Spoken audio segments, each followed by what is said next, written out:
With the help of the cat, today we are going to be talking about some tips and tricks for sewing with adhesive sequin fabric. Welcome, I do sewing and DIY related content, and today we are talking about adhesive sequin material. So this very shiny fabric that sometimes you'll see in your fabric stores around Halloween especially. It can also be used in dance costumes, really any sort of costume this fabric normally comes up. So the reason why this is called adhesive sequin material is these little sequins are glued on. It's actually sticky, so sometimes when you feel it, it may have like a sticky feeling to it. It's kind of stiff, it's kind of sticking itself together, and that's because this is actually glue that these little sequins are attached onto it. So it's very shiny, you can see through it. I'm actually able to peel these off as well. So when you're using it, you may see sequins kind of flying around your room at different times. They're stuck on there with a specific type of glue. Now, just to specify, you do have other types of sequin material. So if we're talking about this is the adhesive sequin, but you do also have sew-on sequin material. Normally, I find that you can find the adhesive sequin material much easier. It's normally a little cheaper than the sew-on sequin material. You can see on the back that it has actually been sewn, so all of these sequins are sewn into place versus them being glued onto your fabric. So because they're sewn on, you don't have to worry about any of that adhesive residue coming off, but it is a more expensive fabric because they are sewn on versus being glued on. So that's just sort of the difference between these two types of sequin fabric and material, and something to think about when you're choosing which one to work with. Now, with all of that said, we're still going to be talking about ways that you can work with this adhesive sequin material. So the first step is when it comes to actually cutting it out using fabric shears. So when you are cutting through this, you are actually cutting through sequins. Now, I've seen a couple blog posts saying that you could try to cut around them, but most of the time that's going to be really, really difficult. So as you can see, just taking the straight line, I have cut through multiple of these sequins, which means that adhesive is actually getting onto my fabric shears or my scissors.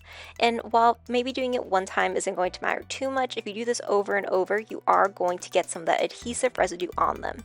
So a big tip would be to either use older fabric shears or to have a way to clean them using like a makeup removing wipe or having some sort of wipe on hand. Now, another option very similar to this is to not use pins, but to use quilting clips. And pins are going to provide you that same issue that you're getting the adhesive stuck on the pin versus a quilting clip, which is able to just kind of go right on top, hold the fabric in place, whether you are using multiple layers of the sequins or if you're using the sequin and another type of fabric, you're able to hold it in place without getting any of that adhesive material on there. So overall, it's really going to help you when it comes to working with this fabric. Now, this fabric is very fun to work with. As you can see, it is very shiny. It is sticky though, so if you're going to be working with this, definitely have some sort of lining or have some sort of fabric behind it, especially if you're using this for clothing, as it can feel sticky on your skin, and you're not going to want to have this just be the item that you are wearing, as partly it's see-through, but also you're going to have that sticky material.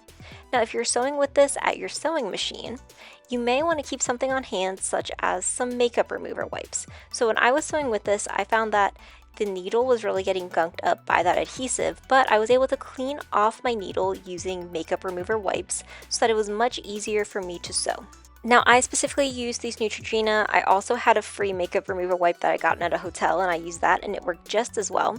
But then my other tip that I found actually reading online was someone had mentioned to use wax paper. Now, I did not have any wax paper on hand, so I used parchment paper, and it really did provide a very similar benefit from what I could see.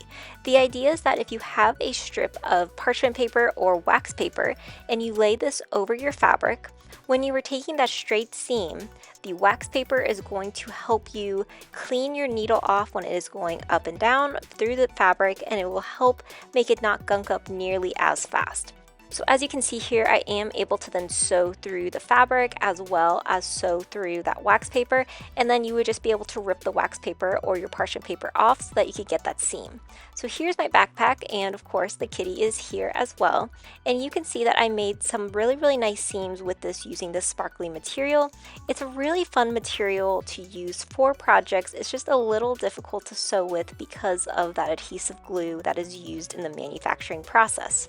Now, I did see online some people mentioned buying a microtex needle when sewing with this material. I did not have one of those on hand, nor did I have the availability to go and get one, so I just used a regular sewing machine needle for this to get everything to work for all these seams. If you've used one of those needles though, let me know that it worked better. What other tips and tricks do you have? I would love to find out. If you enjoyed this video, be sure to like, comment, and subscribe, and let me know what you want to see next. Thanks for watching.